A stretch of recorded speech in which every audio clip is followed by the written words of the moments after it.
Wow, what an episode!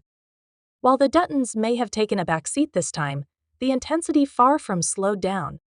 In fact, what's happening beyond the borders of Montana is spiraling into something even more dangerous, more gripping, and more unpredictable. Every moment is setting the stage for a showdown that could shake everything we've known so far. So buckle up because we're diving deep into the twists, the tension, and the truths behind this latest chapter.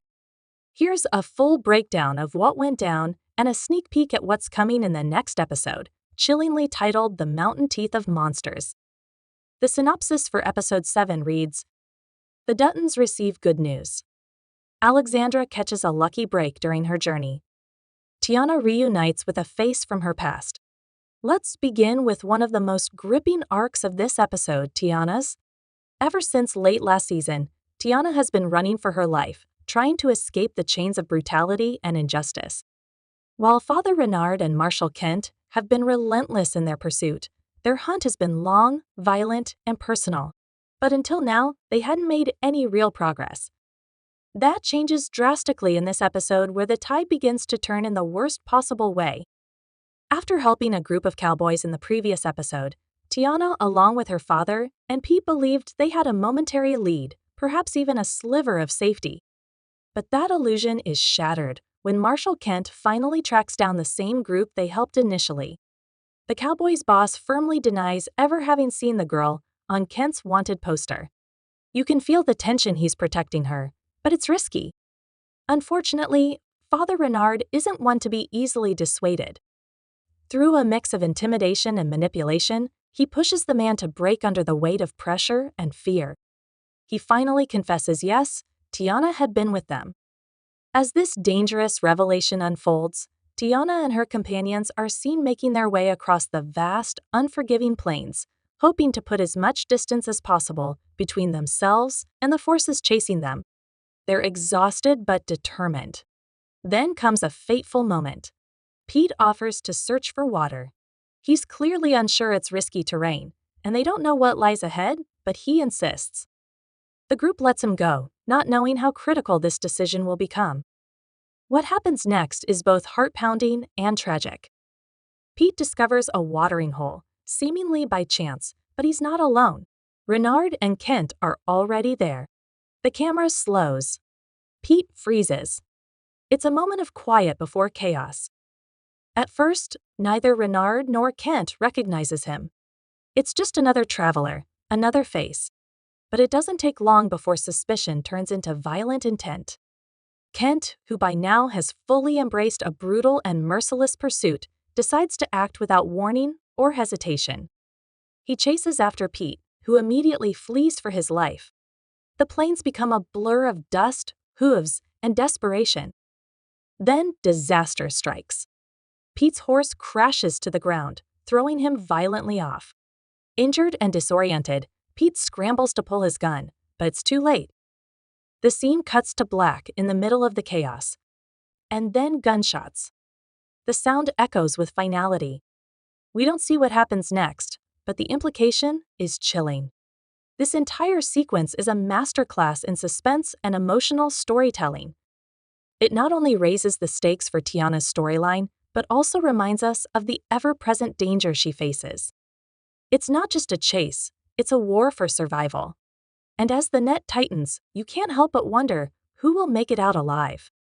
Who was hit? Did Pete survive? Those haunting questions hang heavy in the air as the screen fades to black, gunshots echoing like the end of a heartbeat. It's a brutal cliffhanger, and we'll have to wait until next week for any concrete answers.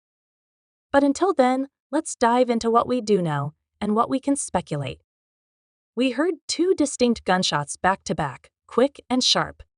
That tells us one thing for sure: there was no mercy, no negotiation. Just raw survival. My theory? Both Pete and Kent were hit, but the more important question is, who lives to see another sunrise? If there's one thing we've learned about Taylor Sheridan's storytelling, it's this: nobody is safe. He doesn't just write pain, he writes transformation through suffering. So, following that logic, I can't shake the gut-wrenching feeling that Pete won't make it. And here's where Where things become even more complex, Teonna's journey is starting to parallel Elsa's in profound ways. Both young women found love on the road in the midst of chaos and danger. For Elsa, it was a beautiful yet fleeting moment. Her partner died, and she was left with the weight of that loss. But there's one key difference in Teonna's story. I believe she's pregnant. It may not be confirmed yet, and she herself may not even realize it, but there are breadcrumbs. Her father's words in episode 5 about them being the last ones fighting felt symbolic. It wasn't just about survival, it was about legacy, about continuation. Teonna's ancestry may be the one to carry on the legacy of the Rainwaters, who are an essential component of the Yellowstone narrative. If Pete dies, and it's looking more and more likely, his child could be all that remains of their love. Think about it, this change would give Teonna's story a tragic beauty like Elsa's. It would be a continuation born of pain. She'd carry the weight of love lost and life growing inside her, setting up an incredibly powerful narrative for the future of the Rainwater family. So what do you think? Is Teonna pregnant? Will Pete die in that dusty, violent chase? Drop your thoughts in the comments because this one's going to spark some serious theories. In the meantime, in another story arc, Spencer finally meets her, the tough, no-nonsense female marshal, hot on the trail of Kent and Renard. She finds Spencer in rough shape, stranded 30 miles from the nearest water source, sunburnt, delirious, and close to death.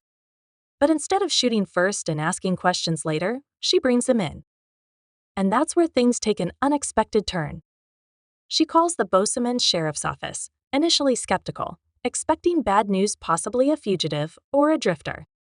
But instead, she learns that Spencer isn't just innocent, he's a war hero. Turns out, he's earned a Congressional Medal of Honor without even realizing it.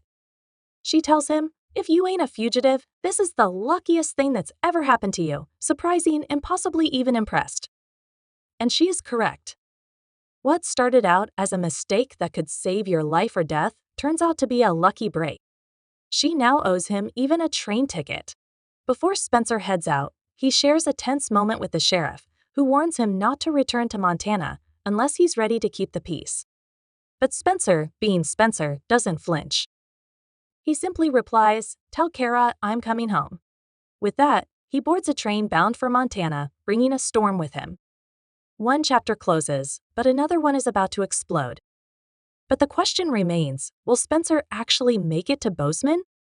Given his track record, it feels like anything could happen to him along the way. The journey might not be as straightforward as taking a train. I can already picture it. His train could derail, sending him into even more chaos and cementing his reputation as the most unlucky Dutton ever. Or just to take things to the next level, he could be abducted by aliens right as he nears Bozeman. We're talking about a character who's already seen it all, so anything feels possible at this point. All jokes aside, I'm bracing myself for Spencer's screen time in episode 7 to be somewhat limited. It's clear his storyline is building towards something explosive, but for now, it seems like the show will focus on other developments. Meanwhile, things are heating up at the Dutton Ranch. The Season 2 trailer teased a pivotal moment when Sheriff McDowell tells Jacob Dutton, "I'm trying to prevent a war." Only for Jacob to reply, "It ain't preventable." I'm betting this scene will happen in episode 7, and here's why.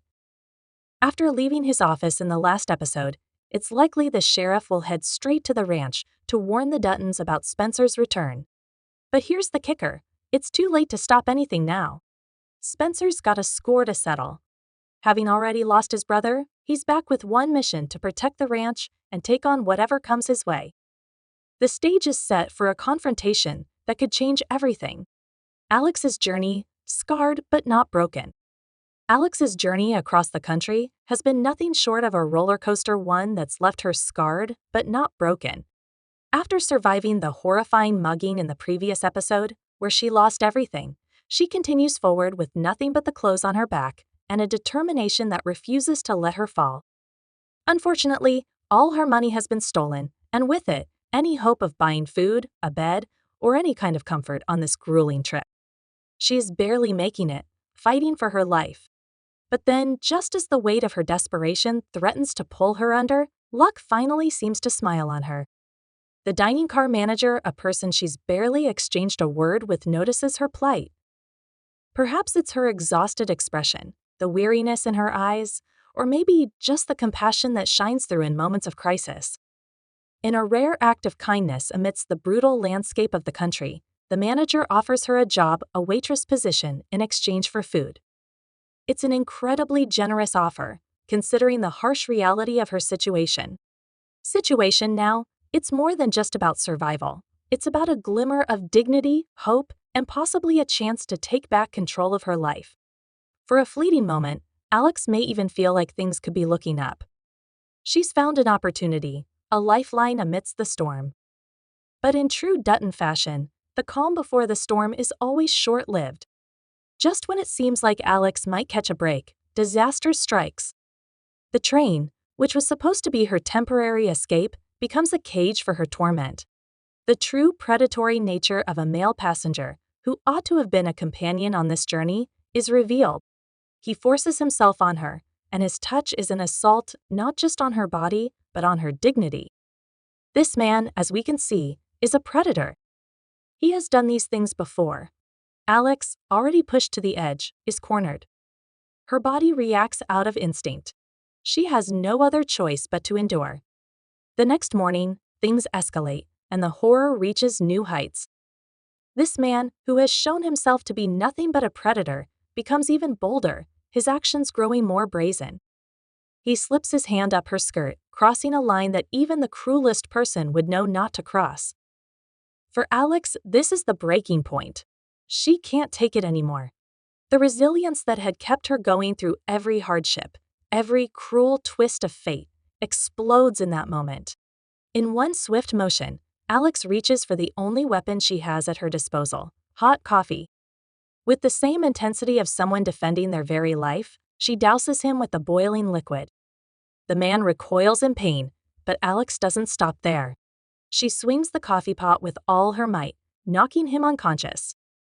It's an act of sheer survival, a raw, unfiltered display of strength and, most importantly, a Dutton move through and through. When pushed to the edge, she fights back. She will not be silenced. She will not be broken. And she will not let him get away with it. Unfortunately, Alex's victory is not overlooked as the chaos develops. She is arrested right away for assault. She is now even more in danger as a result of her fight for survival, the only thing that got her out of a terrifying situation. She is alone, vulnerable, and caught in a system that doesn't care about her story. It's a crushing reality. But fate isn't done with her yet. In a twist of fortune, a British couple, Hilary and Paul, whom Alex had previously bonded with on the train, come to her aid. They step forward with solidarity and conviction, vouching for her. They explain to the police that they were witnesses to the assault, that they saw Alex being attacked, and that her actions were in self-defense. The couple's testimony becomes the key to Alex's release. The police, unable to ignore the truth, are forced to let her go. It's a bittersweet victory for Alex, who now knows that she's not entirely alone in this world. There are people who see her. There are people who believe her. But while she's been given a second chance, the road ahead is still fraught with peril. Alex's journey has taken yet another dark turn, and though she survived yet another blow, there are many more battles to fight. One thing Alex has demonstrated to us is that she will not give up easily. However, another problem arises: her train has been canceled. Paul and Hilary invite her to their home in Wilmette, a suburb of Chicago. If you've been watching 1923 long enough, you've probably developed a justified paranoia about seemingly kind strangers. So, are Paul and Hilary truly decent individuals? Paul jokes that he will definitely keep his hands to himself after seeing what she can do with a coffee pot. But should we trust them? Their wealth makes me wary. Could they be connected to Whitfield? Or am I overthinking this? It's hard not to feel like there's something more lurking beneath the surface, especially with the way they've been positioned in the narrative. But only time will tell if my suspicions are spot on or if I'm simply reading too much into the situation. With so many storylines converging and reaching critical points, Episode 7 is shaping up to be an absolute game changer. We're sure in for a wild ride as the tension is palpable. What do you anticipate will occur next? Do you think I'm onto something with the Whitfield connection, or do you have your own theories? Let's get started on the discussion. Please share your ideas and predictions in the comments section below. And hey, if you're craving even more 1923 content to keep the excitement going, don't forget to check out the next video. You won't want to miss what comes next, believe me. Thanks for being here, and I'll see you in the comments.